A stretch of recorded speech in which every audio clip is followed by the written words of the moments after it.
Bismillahirrahmanirrahim. Innal hamdalillah nahmaduhu wa nasta'inuhu wa nastaghfiruh wa na'udzu billahi min shururi anfusina wa min sayyiati a'malina. Man yahdihillahu fala mudhillalah wa man yudlilhu fala hadiyalah. Wa asyhadu an la ilaha illallah wahdahu la syarikalah wa asyhadu anna Muhammadan 'abduhu wa rasuluh. Amma ba'd. Rabbi shrah li sadri wa yassir li amri wahlul 'uqdatam min lisani yafqahu qawli. Rabbi zidni ilma warzuqni fahma. Allahumma inna nas'aluka ilman nafi'a wa rizqan tayyiba wa amalan mutaqabbala. Assalamualaikum warahmatullahi wabarakatuh. Apa khabar jemaah muslimah di Masjid Al-Muttaqin pada hari ini? Sihat semuanya? Saya harap semua dalam keadaan yang sihat dan juga ceria pada pagi ini. So, macam mana kita hari ini? Sudah bersiap sedia untuk mengikuti pengajian kita? Okey, sambungan pengajian kitab Jami'ul Ulum wa Al-Hikam. So hari ini kita akan masuk kepada bab kita yang baru. Bukan bab lagi hadis lah. Dalam kitab ni kita guna hadis kan. So hari ini kita akan masuk kepada perbincangan hadis kita yang baru. Maknanya perbincangan kita yang minggu lepas kita dah selesai. Alhamdulillah. Ya, berkenaan dengan hadis yang kita yang ke-34. Kita bincang tentang apa ya hadis 34 tu? Oh, okey. Kita bincang tentang mengubah kemungkaran. Saya harap hadisnya masih ingatlah ya perbincangan berkenaan dengan hadis itu. Tak silap saya 2 minggu ya kita bincangkan berkenaan dengan hadis kita yang ke-34. Jadi hari ini kita akan masuk kepada hadis kita yang ke-35. Kita berada di halaman yang ke berapa? 317. Okey. Hadis kita yang ke-35 bertajuk adab-adab sosial. Okay. Berada di halaman 317. Dah buka kitabnya? Semua okey? Sudah bersiap sedia? Saya harap sudah ya. Baik. Pada halaman kita yang ke-317,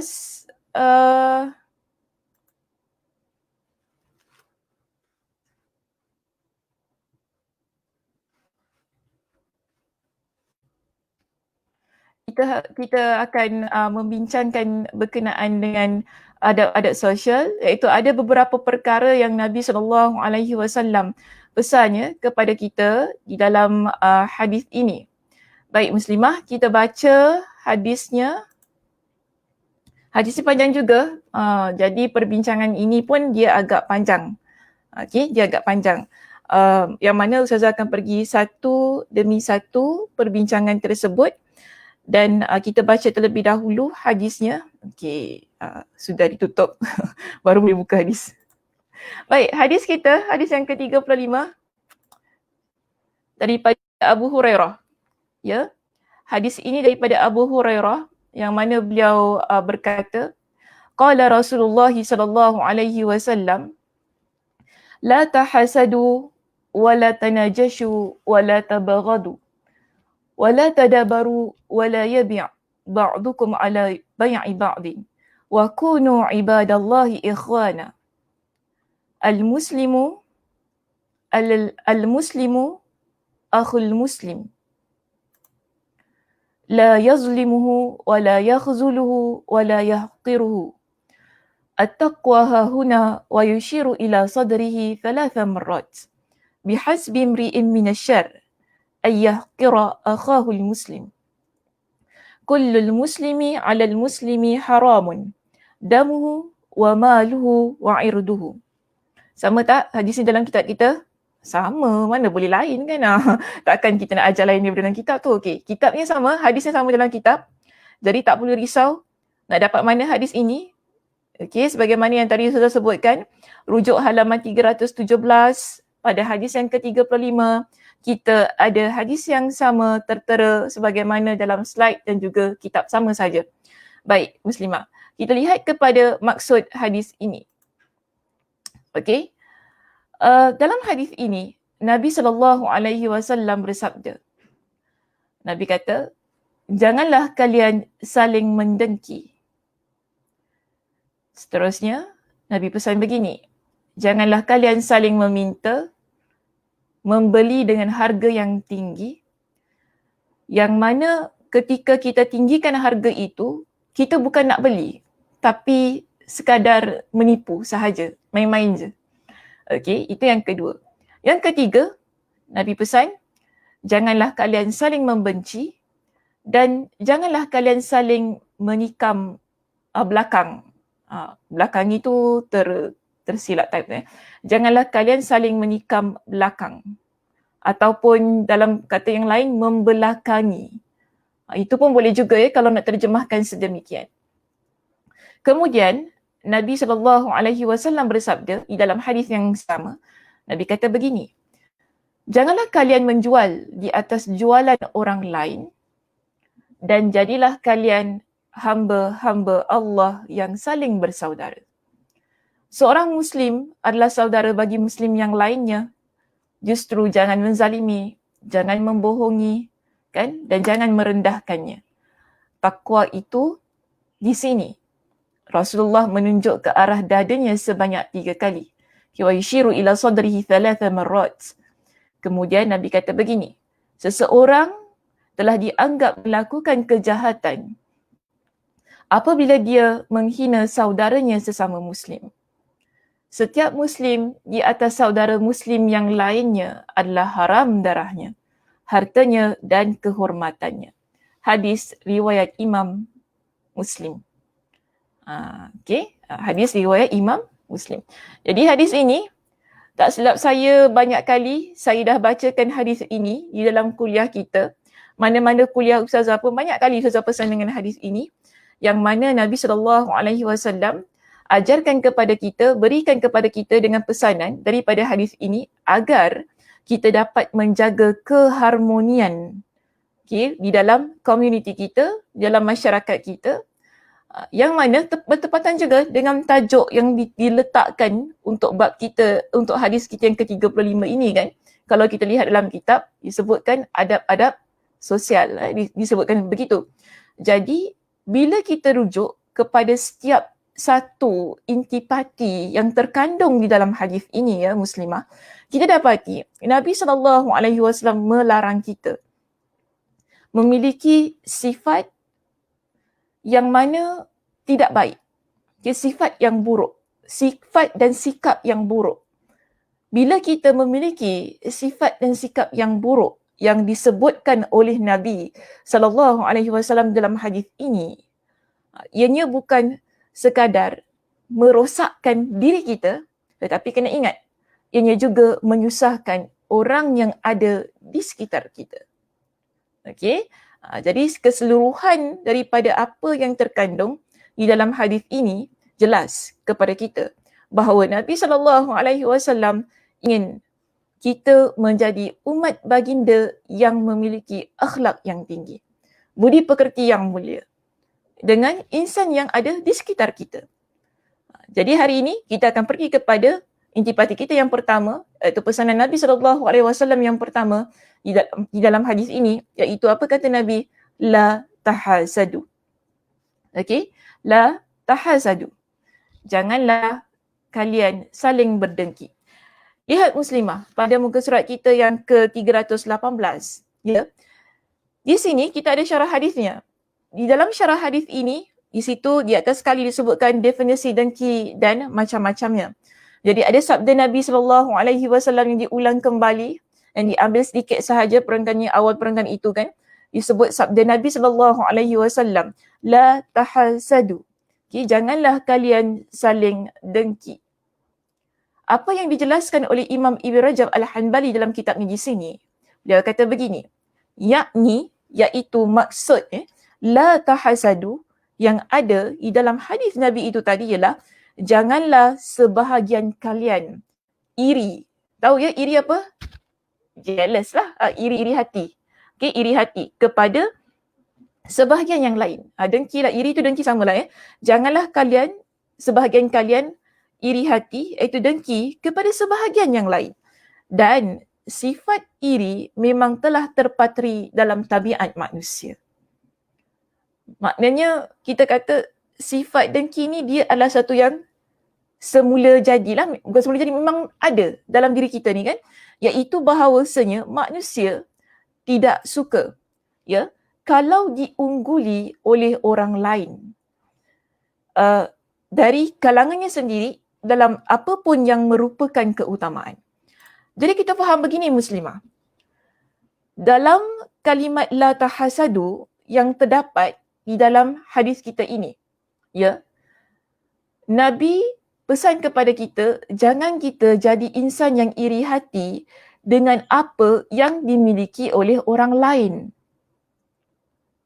Walaupun kita tidak nafikan sifat iri hati ni adalah tabiat manusia. Okey, tabiat kita. Tapi adakah kita boleh kata dah tabiat saya pun Ustazah, saya nak dengki dengan dia? Tak apalah, biar. Memang dah itu dalam diri saya. Tak boleh ke?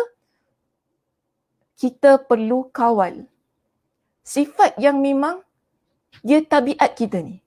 Dia sebagai manusia yang Allah ciptakan dengan sifat ini.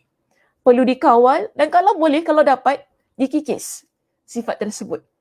Kerana ia adalah sifat yang tidak baik, ya, bagi seseorang Muslim. Jadi di sini, kita sebagai seorang manusia biasa, kebiasaannya memang kita tidak suka kita diungguli oleh orang lain. Dalam, kalau disebut sini, dalam apa pun yang merupakan keutamaan. Keutamaannya bukan hal-hal yang tidak keutamaan. Boleh beza ya muslimah, keutamaan maksudnya ada kelebihan. Jika kita ada kelebihan, kita ni tak akan cemburu pada orang pada kekurangan, betul tak? Kita tak cemburu pada orang ataupun kita tak dengki pada orang lain bila ada kekurangan-kekurangan. Orang tu miskin, kita cemburu. Cemburu tak? Miskinnya dia cemburu, dengkinya aku dengan dia miskin lah. Ada gitu? Tak ada kita. Kita tak macam tu perangai kita. Tapi cuba kaya. Dengki, bencinya aku dia kaya. Begitu keadaannya. Sebab ada keutamaan. Dan kita, kebiasaannya, orang yang tak dapat dia mengawal ataupun dia tak dapat nak kikis sifat ini, tabiat ini, dia takkan suka bila ada orang lain yang lebih daripada dia dari sudut kelebihan itu tadi. Kan? Kita kaya, kita nampak orang lain kaya, kita tak suka. Kebiasaannya, saya kata walaupun tak semua, tapi kebiasaannya begitu.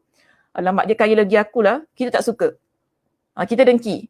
Dan kalau boleh, kita tak nak dia kaya lebih daripada kita. Kita nampak ada kawan kita bijak, pandai. Pandai betul lah dia tu. Kita benci, tak suka. Tengok mata merah aje. Kan? Dan kita tak pandai, kita tak suka dengan orang pandai kan? Kita benci. Ataupun kita pandai, kita nampak orang lebih pandai daripada diri kita. Ada orang tak suka. Asal ni dia pandai daripada aku ni, aku bagus, asal pula dia bagus daripada aku. Kita tak suka. Jadi ada kedengkian di situ yang mana kita rasa kita tercabar dengan kelebihan yang dimiliki oleh orang itu yang mana sama dengan kita. Kita pandai masak muslimah contoh. Kemudian kawan kita yang lagi satu pun pandai masak juga. Kita tak suka.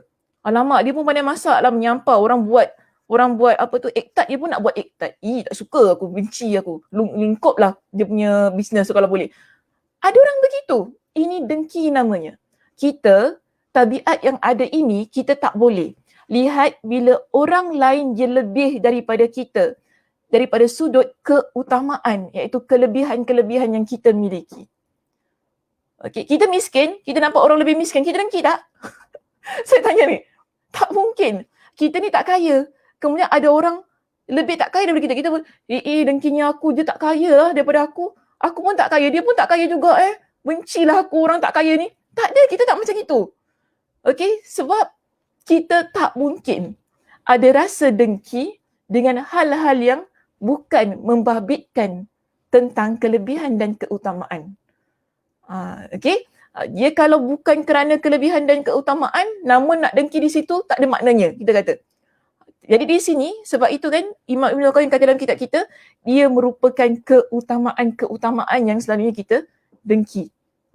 Ataupun ada sifat iri itu tadi terhadap orang lain yang ada di sekitar kita. Okey, baik. Seterusnya, kita lihat begini muslimah.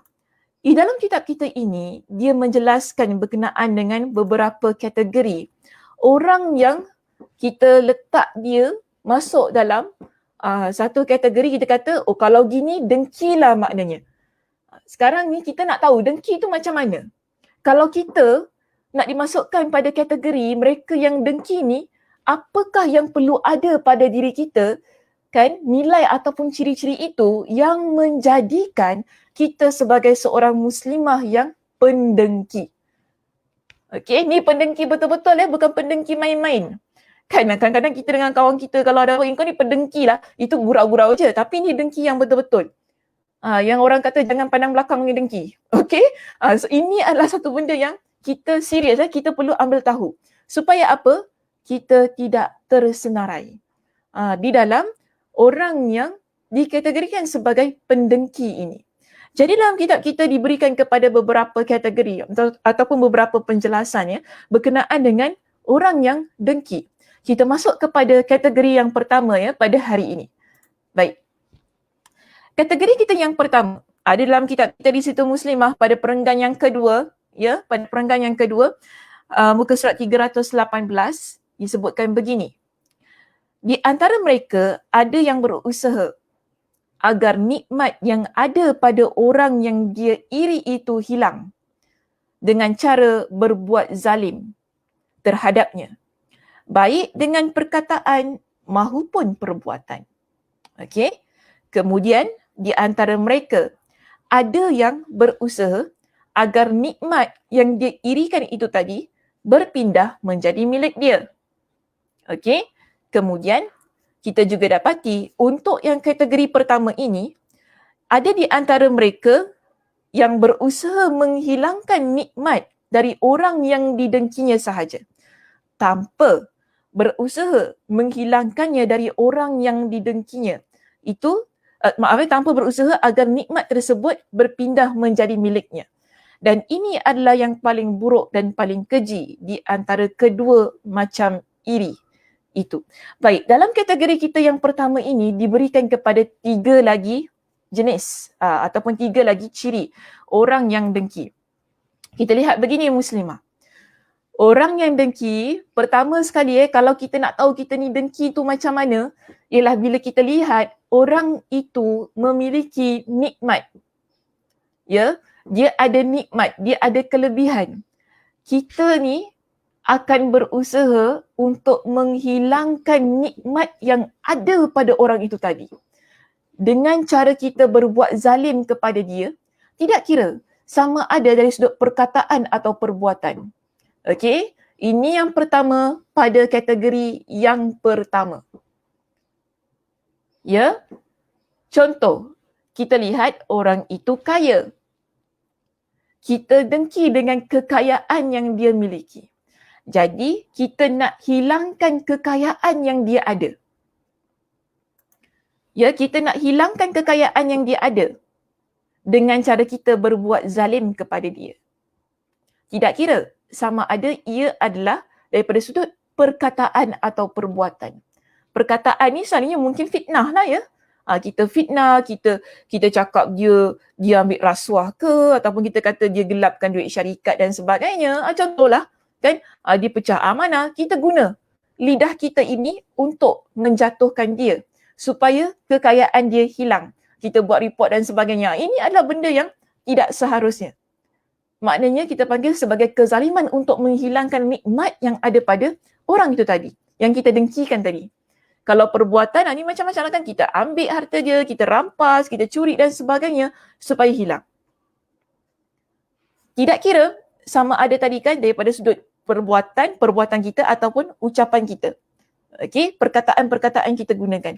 Yang mana dengan tujuan supaya hilanglah nikmat yang dimiliki oleh orang yang kita dengkikan itu tadi. Kemudian kita lihat begini. Kita juga, kalau kita dengki ni kan, Muslimah, kita akan usaha menghilangkan nikmat itu tadi. Kemudian kita nak nikmat tersebut berpindah pada diri kita. Tadi dia dah hilangkan, apa yang dia ada jadi milik kita. Okey, apa yang dia ada jadi milik kita. First stage tadi, kita dah hilangkan nikmat dia dengan kita buat zalim tadi. Kemudian, kita nak apa lagi? Kita nak apa yang dia miliki itu menjadi milik kita. Maknanya nikmat itu berpindah kepada kita. Ini kita panggil dengki juga. Okey, walaupun kita tidak menafikan ada jenis yang ketiga dalam kategori yang pertama ini. Yang mana dia berusaha hilangkan nikmat orang tu tadi, tapi dia tak berusaha supaya nikmat itu berpindah menjadi milik dia. Namun yang ketiga ini disebut sebagai paling buruk dan paling keji daripada yang kedua-dua di atas itu. Kerana apa? Ini adalah perbuatan iblis. Okey? Ini adalah perbuatan iblis. Kita berusaha, kan tadi kita nak hilangkan nikmat orang tu tadi. Kita usaha supaya dia tak hilang daripada dia apa yang, bukan dia tak dapat apa yang dia nak, bukan gitu hilang daripada dia apa yang sudah dia miliki. Dengan cara kita berbuat zalim, dengan cara kita memfitnah dia dan sebagainya. Fokus dan tujuan utama kita tak lain. Supaya apa? Hilang apa yang dia ada. Okey? Kereta, contoh. Kereta ni nikmat ya. Kita nampak kawan tu ada kereta baru. Kita dengki. Kita nak hilang nikmat kereta tu daripada dia. Apa kita buat? Kita buatlah apa-apalah kan supaya hilang kereta dia. Curi ke, pecahkan apa-apa kan. Menyusahkan dia lah. Supaya apa? Dia tak dapat menggunakan nikmat yang dia miliki. Itu kategori yang pertama lah. Maksud saya kategori jenis yang pertama dalam kategori yang pertama. Masuk kategori yang kedua, dia nak nikmat itu jadi milik dia. Ini senang ya muslimah, saya nak bagi contoh ginilah. Kita tak puas hati kan, orang itu kita dah suka, lama dah suka. Tiba-tiba member kita pula kahwin dengan dia. Macam tu kan. Kita tak suka, kita buat zalim. Okey, supaya apa? Kita nak rampas nikmat kebahagiaan yang orang lain miliki itu tadi, yang kawan kita ada tadi, ia berpindah menjadi milik kita. Okey, kita goda suami dia yang kita suka tu sangat kan. Ini saya bagi contoh je, jangan buat ya muslimah, contoh sahaja. Contoh saja saya kata, jangan pula kita buat nanti. Contoh, kita suka, memang kita dah suka dah dengan seorang lelaki ni. Tapi tok-tok kawan kita ni yang nikah dengan lelaki yang kita suka tu, kita dengki, tak suka sangat. Kita pun kata, nanti kau ingatkan kau boleh dapat, aku tunjuk, dia tu aku punya. Walaupun dah jadi suami kau. Kita buat macam-macam perkara saja. Mungkin kita fitnah, kan? Kita kata lelaki tu, perempuan ni tak bagus, tak baik dan sebagainya. Kita fitnah macam-macam. Supaya apa? Berlaku perceraian, akhirnya kita yang akan dapat lelaki tu. Itu kita kata jenis yang kedua tadi. Ya, pada kategori yang pertama ini. Tapi, kalau masuk pada jenis yang ketiga tadi kan, dalam kategori yang pertama ni. Contohlah, saya ambil contoh yang tadi saya berikan. Kita tak dapat lelaki tu. Kita tak dapat nikah dengan dia. Memang kawan kita nikah dengan dia. Kita kata apa? Kalau aku tak dapat, jangan harap engkau pun dapat. Okey, cantik, ini memang drama TV lah ya. Kalau aku tak dapat, jangan harap engkau pun dapat. Aku akan usahakan sesuatu, akhirnya berpisahlah dua-dua orang ni. So itu pada kategori yang pertama, jenis yang ketiga. Dan ini apa yang disebutkan oleh Imam Ibn Rajab Al-Hanbali, kategori yang ketiga itu adalah lebih dahsyat daripada yang pertama dan yang kedua. Kerana apa? Ia adalah perbuatan syaitan, iblis. Lihat pada kita punya perenggan yang berikutnya muslimah dalam kitab kita. Disebutkan begini. Ini adalah dengki ataupun iri yang tercela dan dilarang. Okey. Dan inilah dosa iblis, iaitu dia rasa dengki terhadap Nabi Adam. Perbuatan tu kan, perbuatan dengki ni. Dia rasa dengki terhadap Nabi Adam alaihissalam. Kemudian ketika apa? Kenapa dia dengki? Kerana dia melihat Nabi Adam alaihissalam mengungguli para malaikat pada masa itu. Kerana Allah telah menciptakan beliau dengan tangannya, memerintahkan para malaikat bersujud untuk menghormati Nabi Adam, mengajarkan Nabi Adam dengan nama-nama dari segala sesuatu, serta memberi Nabi Adam tempat tinggal di sisi Allah. Kan? Jadi iblis ni tak puas hati. Sebab apa? bukankah aku lebih dulu? Kan macam tu kan? Kita selalu macam tu kan? Bukankah aku lebih dulu dekat sini? Kenapa pula tok-tok Allah ciptakan dia, dah tu Allah bahagi semua. Lepas tu Allah suruh kita sujud pula, tunduk hormat dekat dia. Tak fair apa? Dia tak puas hati.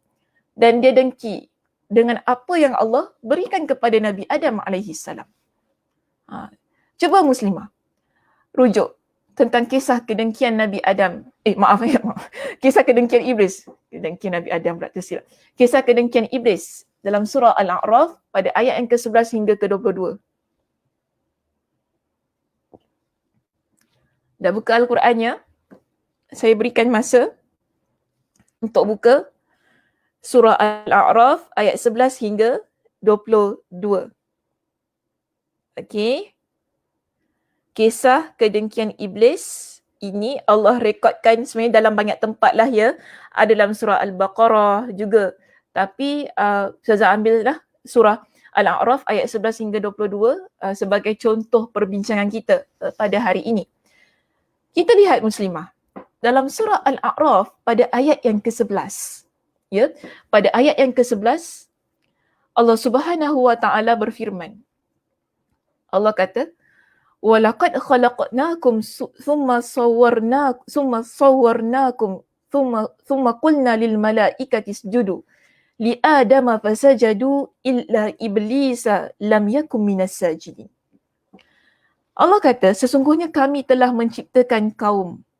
Maaf, kenapa saya ni? Saya tak apa sihat ni. Dia sesungguhnya kami telah menciptakan kamu, iaitu Adam. Lalu kami bentuk tubuhmu. Kemudian kami katakan kepada para malaikat, bersujudlah kamu kepada Adam. Mereka pun bersujud kecuali iblis.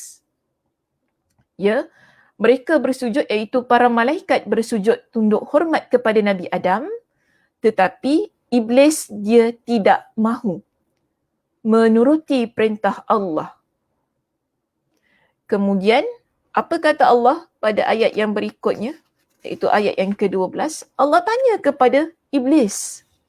Allah tanya kepada dia, "Qala ma mana'aka alla tasjuda idh amartuk?" Apakah yang menghalang kamu untuk bersujud kepada Adam di waktu aku menyuruhmu? Jadi Allah kata kepada iblis ni, apa yang buat engkau tak nak sujud ni kepada Adam, sedangkan aku yang perintahkan engkau supaya sujud kepada Adam. Kemudian dia kata gini kepada Allah. Ni iblis kata kepada Allah.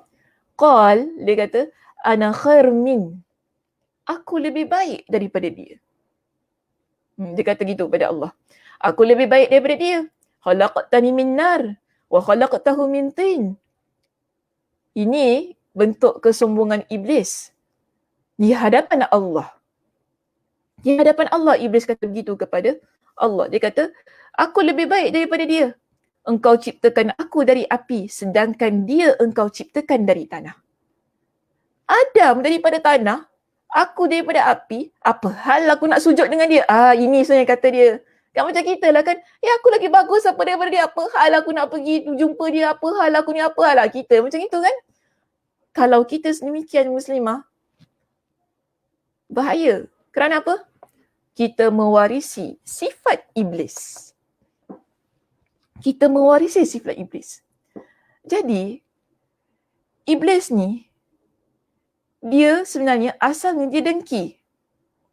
Ya, dia dengki dengan apa yang ada pada Nabi Adam, kerana bagi dia tak seharusnya Adam memperoleh nikmat. Nikmat ya. Itu tadi, sebagaimana yang dah kita baca dalam kitab kita tadi kan, Allah ciptakan Nabi Adam dengan tangannya sendiri. Allah Subhanahu wa taala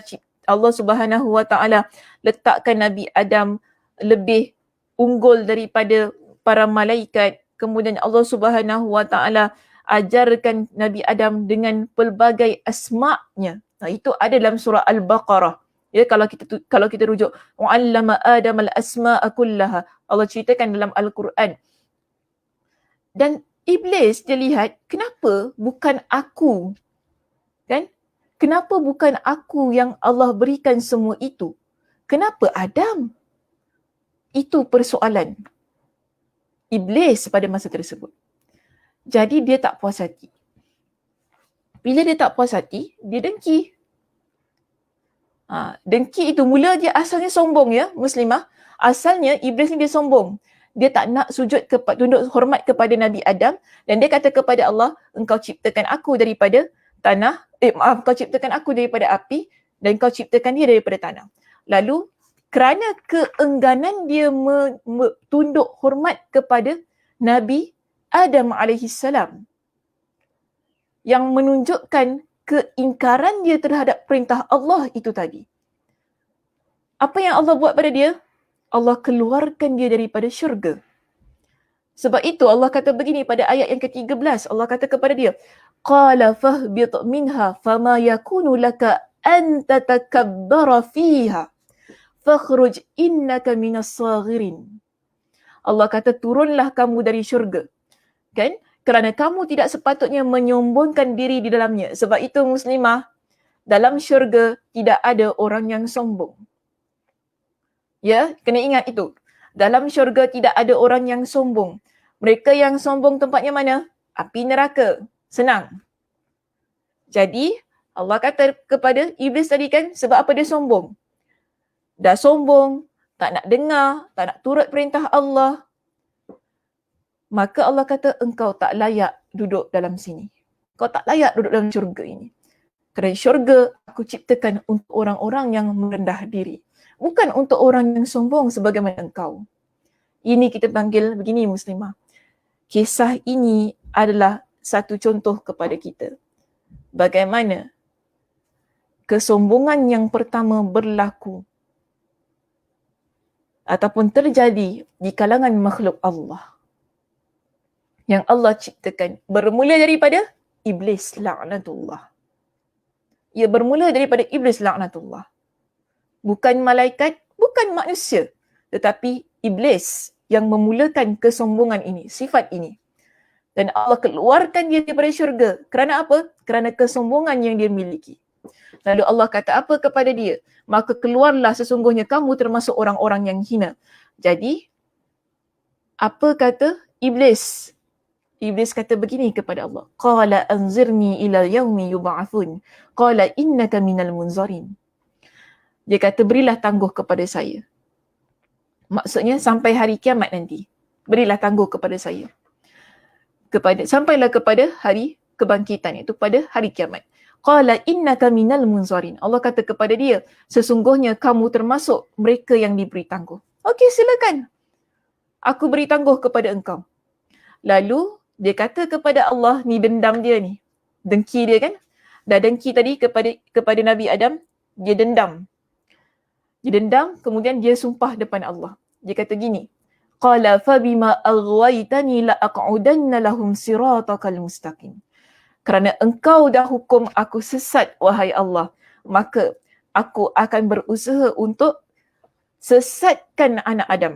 Maknanya aku akan usaha untuk sesatkan manusia ni. Sebab engkau dah hukum aku sesat, maka aku akan usaha untuk keluarkan mereka daripada jalan engkau yang lurus. Ini janji dia di hadapan Allah. Janji iblis di hadapan Allah setelah Allah keluarkan dia daripada syurga. Lalu dia kata apa kepada Allah? Thumma la'atiyannahum min baini aydihim wa min khalfihim wa an aymanihim wa an syama'ilihim wa la tajidu aktsarahum syakirin. Kemudian aku akan mendatangi umat manusia, iaitu anak Adam ini, daripada arah depan dan daripada arah belakang dan daripada kanan dan juga kiri, dan engkau tidak akan mendapati kebanyakan mereka menjadi hamba Allah yang bersyukur. Okey. Seterusnya Allah kata kepada dia, qala khruj minha madhuman madhura laman tabi'aka minhum la amla'anna jahannama minkum ajma'in. Allah berfirman, keluarlah kamu dari syurga itu sebagai orang yang terhina lagi terusir. Sesungguhnya siapa di antara mereka yang mengikuti kamu, benar-benarlah aku akan mengisi neraka Jahannam dengan kamu semua. Jadi Allah kata kepada iblis, keluar. Bila engkau dah sumpah begitu, engkau dah janji begitu semua kan? Okey, kau keluar. Engkau nak goda anak Adam ini supaya ikut engkau masuk dalam neraka, dipersilakan, Allah kata. Jika mereka ikut engkau, akan aku masukkan mereka semua bersama-sama dengan engkau sekali masuk dalam api neraka. Ini juga janji Allah kepada iblis. Okey, ini janji Allah kepada iblis. Lalu apa yang dibuat oleh iblis? Dia tak stop sampai situ saja. Ini kita panggil sifat orang dengki begini, muslimah. Kita takkan stop selagi kita tak nampak nikmat yang dimiliki oleh orang itu, dia hilang daripada diri kita. Selagi kita tak nampak dia susah, kita takkan berhenti.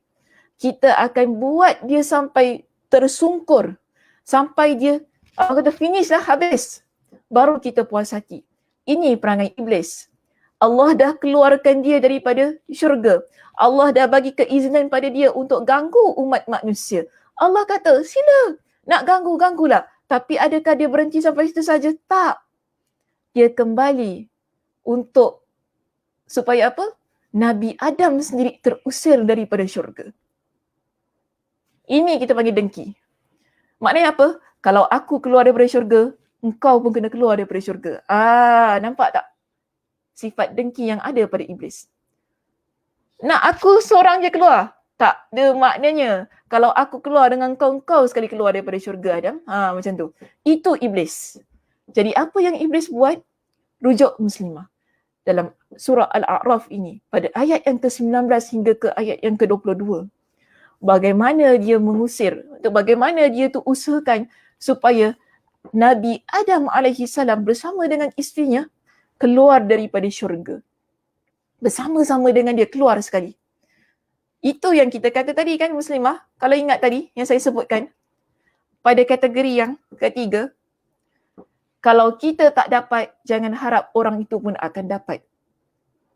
Sebab itu tadi Imam Ibn Rajab Al-Hanbali kata ini paling buruk dan keji dan ini adalah perbuatan iblis. Adakah, saya nak tanya begini muslimah, adakah setelah Nabi Adam dan juga isterinya keluar daripada syurga, iblis dapat masuk syurga? Tak. Sampai bila-bila dia tak dapat masuk syurga, iblis ni. Memang itu janji Allah. Memang Allah dah keluarkan dah dia daripada syurga tu. Sampai ke hari kiamat. Sampai ke hari kiamat. Dia takkan dapat masuk ke dalam syurga. Tapi adakah dia puas hati? Tak, dia tak puas hati. Dia pastikan Nabi Adam AS keluar bersama-sama dengan dia daripada syurga itu. Tapi adakah dia dapat masuk balik? Tak mungkin dia akan dapat masuk balik. Sebab itu tadi kita kata, pada kategori yang pertama, ada jenis yang ketiga. Dia nak hilangkan nikmat yang dimiliki oleh orang lain. Dia usaha supaya orang itu tak dapat apa yang supaya orang itu dia hilang nikmat dia, kan? Yang mana dia tak kisah. Tak semestinya dia akan dapat tempat itu. Yang penting tujuan utama dia ialah orang tadi yang dia dengki, yang dia iri, hilang nikmat tersebut daripada dia. Inilah perbuatan iblis. Yang kita lihat ya, kalau kita rujuk dalam surah Al-A'raf itu tadi, pada ayat yang pada ayat yang ke-19 hingga ke-22, diceritakan kepada kita bagaimana iblis berusaha buat satu tipu daya supaya Nabi Adam AS terusir daripada syurga. Saya tak bacalah ceritanya ya. Persilakan. Saya dah nyatakan ayat Al-Qurannya di situ. Buatlah homework sikit. Buka Al-Quran terjemahan. Siapa yang ada kitab tafsirnya, ya buka kitab tafsir. Sila rujuk. Bagaimana usaha yang dibuat oleh iblis kerana dengki yang ada pada diri dia terhadap nikmat yang Allah berikan kepada Nabi Adam AS. Jadi jangan ada sifat sebagaimana iblis. Dahsyat sifat itu. Ia akan buat kita menjadi orang yang tidak berperi kemanusiaan muslimah. Kita akan jadi seorang muslimah yang sanggup membunuh kerana dengki yang ada pada diri kita. Ya, jangan lupa itu. Kita akan buat apa sahaja untuk supaya untuk orang yang kita dengkikan tu tadi hilang nikmat daripada dia. Yang mana kita dah tak fikir dah lagi tentang agama. Kita dah tak fikir dah lagi tentang hukum hakam. Walaupun sampai kita mensyirikkan Allah, kita dah tak fikir dah benda-benda yang begini. Yang penting hasrat kita supaya nikmat itu hilang daripada dia tercapai. Sebab itu muslimah, saya nak jadikan ini sebagai perbincangan kita yang terakhir pada hari ini. Nabi SAW ada menyebutkan dalam sebuah hadis. Hadis ini ada dalam kitab kita. Cuba lihat pada muka surat 319. Okey. Dalam muka surat 319 ada sebuah hadis yang didatangkan kepada kita yang menyebutkan begini. Nabi SAW bersabda, Nabi kata, "Dabba ilaikum da'ul umami qablakum al-hasadu wal-baghda'u hiya al-haliqah la aqulu tahliku sya'ri." Maaf, la aqulu tahliku sya'ra walakin tahliku ad-dina والذي نفسي بيده لا تدخلوا الجنة حتى تؤمنوا ولا تؤمنوا حتى تحبوا أفلا أنبئكم بما يثبت ذاكم لكم أفشوا السلام بينكم. Nabi SAW bersabda, dan Nabi kata begini, penyakit umat-umat sebelum kalian telah menjalar dalam diri kalian. Ataupun sudah menjangkitlah. Ada juga yang sebut menjangkit. Tapi saya nak terjemahkan perkataannya dengan menjalar. Menjalar tu dia penyakit tu dia masuk, dia merayap dalam diri kita. Ya. Yang Nabi kata apa? Ada penyakit-penyakit yang mana penyakit itu dimiliki oleh umat-umat sebelum kalian sudah menjalar dalam diri kita. Apa Nabi kata penyakitnya? Hasad dan kebencian. Al-hasadu wal-baghda'u. Hasad dan kebencian itu dia dah masuk dalam diri kita. Yang mana kedua-duanya itu kan ia memiliki sifat yang mencukur. Dan ada jugalah yang saya lihat menterjemahkan perkataan al-haliqah di sini sebagai membinasakan. Tak apalah, siapa-siapa nak terjemah sebagai binasa, boleh jugalah bagi saya. Okey, tapi mungkin yang tepatnya ialah al-haliq ni orang yang mencukur. Iaitu dia hasad dan benci merupakan sifat yang mencukur. Jadi Nabi kata apa? Aku tak kata sifat yang mencukur itu cukur rambut. Kan? Bukan sifat cukur rambut sampai botak tu, bukan gitu. Tapi Nabi kata ia mencukur agama. Kebencian, kedengkian, kedua-dua itu dia mencukur agama kita. Kenapa Nabi kata sedemikian? Kerana saya pun dah sebutkan tadi. Bila kita jadi orang yang dengki, kita jadi orang yang benci, kita dah tak ingat dengan agama kita ni muslimah. Kita akan buat apa sahaja sehingga kita melanggar perintah Allah. Kita melanggar hukum hakam Allah. Kita dah tak kisah kita ni beriman ataupun tidak. Itu bahayanya. Bila kita ada sifat dengki, sifat benci. Ia akan mencukur agama yang kita miliki, akhirnya licin. Sampai dah tak ada dah. Kan? Mula-mula sakit hati, benci, dah tu kita dengki, kita nak supaya orang tu hilang nikmat dia. Kita dah buat macam-macam cara kasar. Tapi tak juga orang itu hilang nikmat dia. Lalu kita buat apa? Kita buat cara halus. Bagaimana cara halus? Contoh, kita sihirkan dia sampai dia mati. Ini contoh yang saya berikan yang mencukur agama kita. Kerana bila kita dah masuk pada perbuatan sihir, hilang dah agama kita ni. Dah tak sedar dah kita ni. Kita sebenarnya ada Tuhan.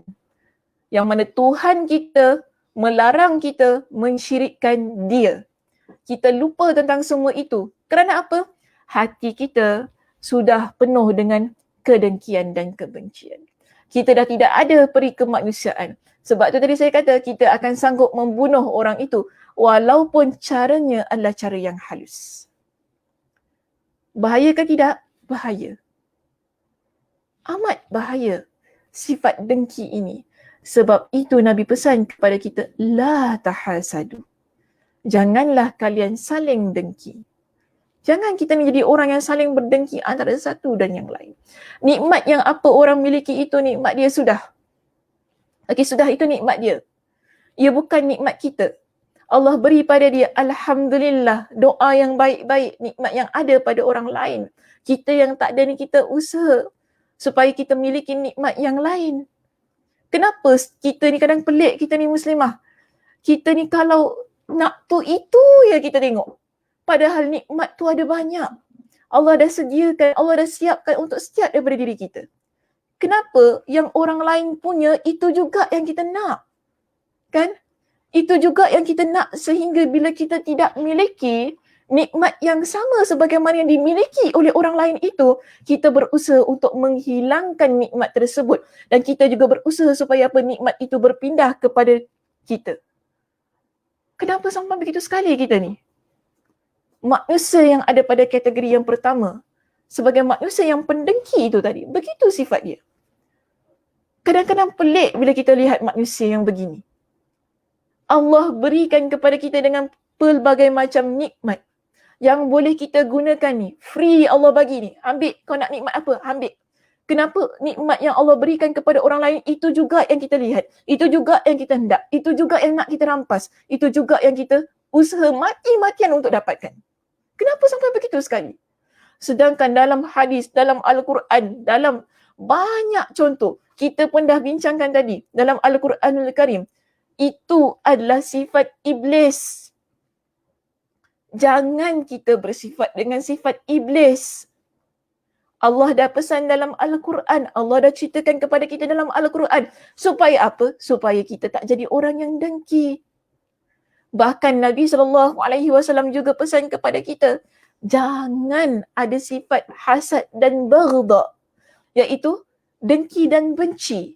Kerana apa? Ianya menghilangkan agama, membinasakan agama yang kalian miliki. Dan Nabi berikan kepada kita dengan solusi dalam hadis ini. Nabi kata apa kepada kita muslimah? Wallazi nafsi biyadih la tadkhul jannah hatta tu'minu wa la tu'minu hatta tahabbu. Demi zat yang jiwaku berada di tangan Allah, kalian, kita ni muslimah, kita takkan masuk syurga hingga kita menjadi orang yang beriman. Tadi, bila dah dengki, bila dah benci sampai menghabiskan keimanan kita, bolehkah kita masuk syurga dalam keadaan yang sedemikian? Iblis yang dengki pun Allah keluarkan dia daripada syurga. Apatah lagi kita yang bukan iblis ini. Betul tak? Kan? Iblis yang dengki tu pun Allah keluarkan dia daripada syurga. Apatah lagi kita bukan iblis, kita manusia ni yang dengar pergi ikut cakap iblis tu. Lebih-lebih lagi Allah keluarkan kita daripada syurga kalau kita ni jadi orang yang dengki dan benci. Tapi Nabi kata gini kepada kita muslimah. Kita tak masuk syurga, kita tak masuk syurga ni hingga kita ni jadi orang yang beriman. Dan kita tak dipanggil sebagai orang yang beriman hingga apa? Kita jadi orang yang saling mencintai. Bila kita jadi orang yang saling mencintai antara satu dan yang lain, barulah tepat kita boleh menjadi penghuni syurga. Kerana begitulah sifat penghuni syurga. Tapi, kalau kita memiliki sifat penghuni neraka, memanglah wajar Allah keluarkan kita dan Allah tak masukkan kita ke dalam syurga Allah. Jadi, untuk menjadi penghuni syurga itu tadi, yang mana tempatnya dalam syurga, kan, ialah antaranya memiliki sifat saling kasih mengasihi. Kerana sifat saling kasih mengasihi, ianya menutup ruang untuk kita meletakkan dengki dan benci dalam hati kita ni muslimah. Dalam hati kita, bila penuh dengan sifat kasih sayang, kan, rasa kasih sayang itu lebih ke hadapan. Kita nak benci dengan orang lain, kita nak rasa dengki pada orang lain, dia tak jadi muslimah. Dia tak jadi. Walaupun asalnya ada pun lah kita katakan, sikit-sikit tu biasa. kan dengki, cemburu, jealous, itu biasa. Tetapi bila hati kita penuh dengan rasa kasih sayang, saling cinta, mencintai, kedengkian dan kebencian itu dia akan terhapus sedikit demi sedikit. Dengan kata lain, tak ada masa lah Muslimah, kan? Saya ada kita ni tak ada masa nak bukan iklan Panadol dekat Malaysia tu kan. Anda rasa saya ada masa untuk sakit kepala? Tak ada. Kita ni tak ada masa. Nak apa? Nak ada rasa-rasa benci, nak ada rasa dengki ni, tak ada. No time. Kita kata waste time and no time. Kita nak rasa dengki, benci. Sebab dia memang buang masa. Kita kalau dengki, dia akan habiskan seluruh hidup kita ini semata-mata fokus untuk menjatuhkan orang lain. Dah tu hidup kita ni bagaimana? Hidup kita ni bagaimana? Itu masalahnya kita ni. Kalau kita tak faham tentang dengki tu tadi. Jadi, Nabi ajarkan kepada kita nak hilangkan rasa dengki, nak hilangkan rasa benci, penuhkan dalam hati dengan sifat saling kasih mengasihi. Ya. Bagaimana antaranya cara yang Nabi sebutkan di sini? Nabi kata begini. Mahukah kalian aku beritahu yang menguatkan hal itu pada kalian? Iaitu yang menguatkan kasih sayang itu antara kita. Apa kata Nabi? Afshus salama bainakum. Afshus salama bainakum. Iaitu sebarkan salam di antara kalian. Sebarkan salam. Jumpa orang, Assalamualaikum. Jumpa orang. Sebab ia adalah doa keselamatan yang kita berikan kepada orang yang kita temui. Kan? Kita kalau tak suka orang tu, agak-agak nak beri salam ke tak? Pandai-pandailah jawab kan. Kita dah memang menyampang orang tu, agak-agak nak beri salam ke tak saya tanya ni? Tak ada maknanya Ustazah, saya tengok muka dia pun saya dah buang muka saya. Kita tengok dia, kita dah buang muka dah ni Muslimah. Apa tak lagi nak beri salam? Nak keluarkan, nak beri salam tu nak dia tersekat kat dia. Assalamualaikum nak ucap tu tersekat dah. Tak ada kita nak beri salam kat dia. Sebab apa? Hati kita dah penuh dengan benci dan dengki. Tapi cuba jika hati kita ni penuh dengan kasih sayang. Ya, penuh dengan kasih sayang. Kita ni, saya katakan, dia tak ada masa nak ada rasa benci dan dengki. Kita jumpa orang yang dengki dengan kita sekalipun, kita akan tetap ucapkan salam pada dia. Kita akan tetap bermanis wajah pada dia. Sebab hati kita penuh dengan kasih sayang tu tadi.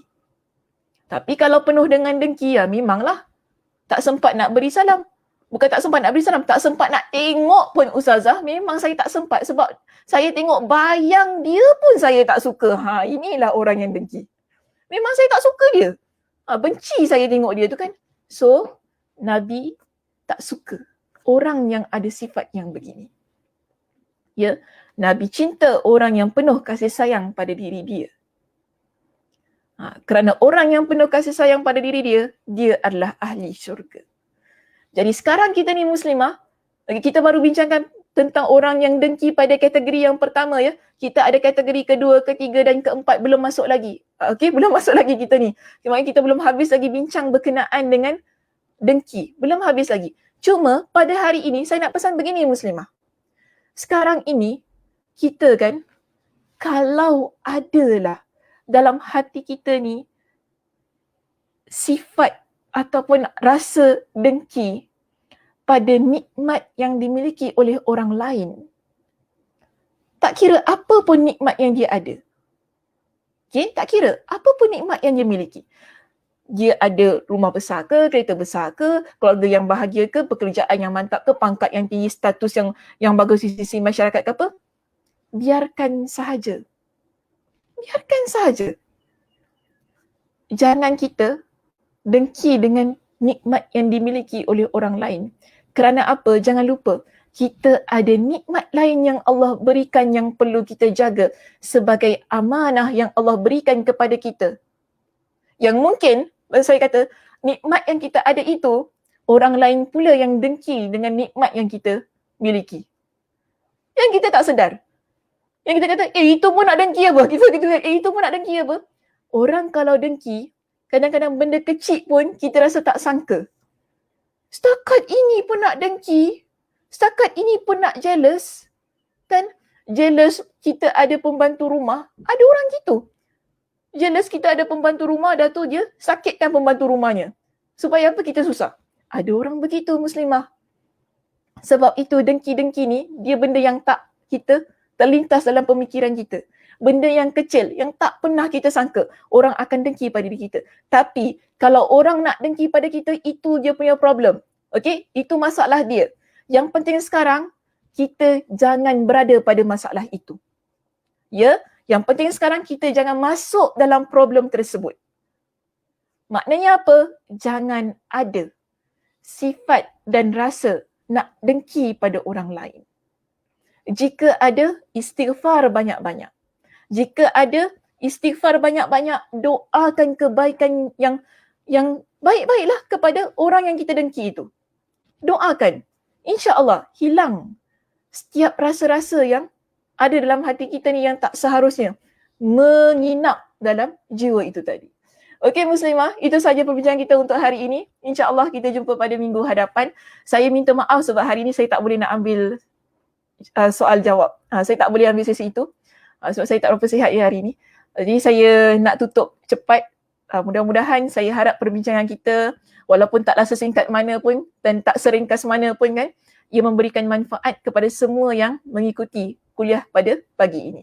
Okey, alhamdulillah. InsyaAllah kita jumpa pada minggu hadapan. Saya tutup dengan tasbih kafarah. Subhanakallahumma wa bihamdika asyhadu an la ilaha illa anta astaghfiruka wa atubu ilaik. Assalamualaikum warahmatullahi wabarakatuh.